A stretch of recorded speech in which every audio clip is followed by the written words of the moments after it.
এখন আমরা আলোচনা করব ওয়াল পেয়ার স্পেশাল বাউন্ডারি এলিমেন্ট। ওয়াল পেয়ারে স্পেশাল বাউন্ডারি এলিমেন্টটা ইটাপস কীভাবে ডিজাইন করে সেটা নিয়ে একটু আমরা এখন বোঝার চেষ্টা করব।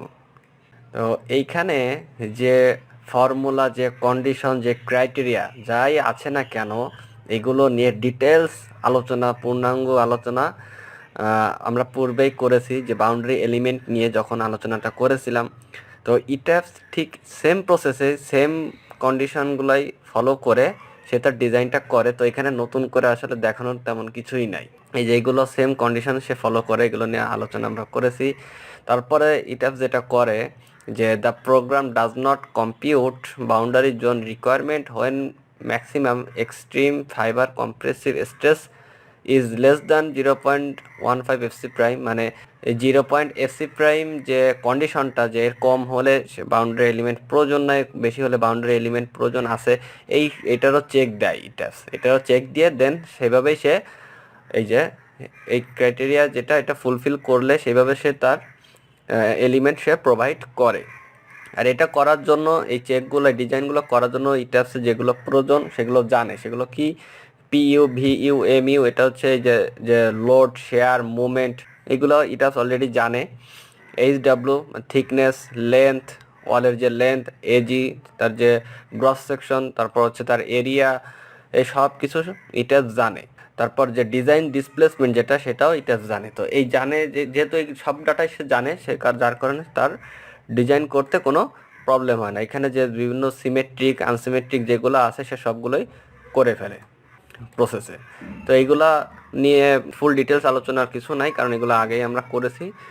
তো যেই জিনিসটা আমাদের জানা প্রয়োজন সেটা হচ্ছে the program also reports the largest neutral axis depth for each leg and the boundary zone length compute using ACI section এত when the boundary zone is not needed.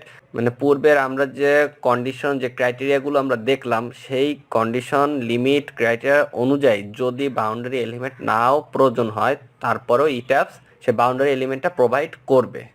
কারণ কি? সেটা হচ্ছে the user can satisfy the requirement of ACI section এত and এত when the longitudinal reinforcement ratio at the wall boundary is greater than 400 fy। মানে লংডিচুনাল রেনফোর্সমেন্টের যে ratio, সেটা যদি এটার থেকে বড় হয় তাহলে কি হবে? সেক্ষেত্রে যেটা হবে যে আমরা এটা নিয়ে আলোচনা করেছিলাম যে যদি এইটার থেকে এই স্ট্রেসটা যদি এই এই ভ্যালু থেকে 0.15 এফসি প্রাইম থেকে কম হয়, তাহলে এখানে টাই প্রয়োজন নাই।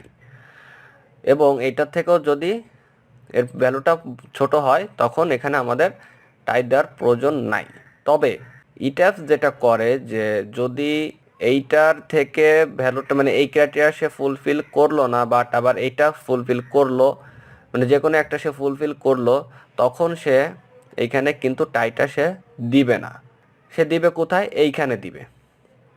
এই যে যে ক্রাইটেরিয়া আছে, এই ক্রাইটেরিয়া থেকে সে এখানে টাইটা সে বাউন্ডারি এলিমেন্টে এখানে প্রোভাইড করবে। কিন্তু এইখানে যদি এইটা যদি ফুলফিল না করে, তাহলে কিন্তু এটা এখানে ইটাস টাই প্রোভাইড করবে না। তাহলে আমাদের কি করতে হবে? এই যে টাই পার সেকশন 18.10.6.5 এই সেকশন অনুযায়ী আমাদেরকে এখানে টাই প্রোভাইড করতে হবে, কারণ এটা আমাদেরকে কোড বলে দিচ্ছে। ইটাস যেহেতু দিবে না, সেক্ষেত্রে আমাদের এটা প্রোভাইড করে দিতে হবে। এই জিনিসটাই মূলত আমাদের এখানে বোঝার ছিল। তারপরে এখানে কি আছে যে ট্রান্সভার্স রেনফোর্সমেন্ট, এই যে ফর্মুলা আছে, এই ফর্মুলা অনুযায়ী ইটাস ট্রান্সভার্স যে রেনফোর্সমেন্ট আছে সেটা প্রোভাইড করে দেয়। এটা কি ফর্মুলা, এটা নিয়ে আমরা আগেই আলোচনা করেছি যে টিপি কি, মানে এর যে thickness, FC prime, F Y, এখান থেকে যে ভ্যালুটা আসে সেটা রেশিও অনুযায়ী সে ট্রান্সভার্স রেনফোর্সমেন্টটা প্রোভাইড করে। Maximum vertical spacing of transverse reinforcement of wall boundary, এই যে এইটাও যে প্রসেস, যে ক্রাইটেরিয়া অনুযায়ী প্রোভাইড করতে হয়, যে 420 গ্রেডের বার ইউজ করলে এই যে এইখানে এইটা সে ফলো করে দেন স্টিলটা প্রোভাইড করে। তো এই জিনিসটা কি 6 ডিবি, সেটা আমরা অলরেডি আলোচনা করেছি যে মেন যে বারটা ইউজ করা হবে, সেই বারের ভিতর যে ভেরিয়েশন থাকবে তার ভিতর সবথেকে বড় যেটা, সেটার 6 গুণ তার এত অথবা 150 যে ডিরেক্ট আছে, এই দুইটার মধ্যে যেটা সবথেকে কম আসবে সেটাই আমাদের ইউজ করতে হবে। ইটাপসও ঠিক সেম কাজই করবে। তো এইটাই হচ্ছে বাউন্ডারি, স্পেশাল বাউন্ডারি এলিমেন্ট নিয়ে আলোচনা ছিল।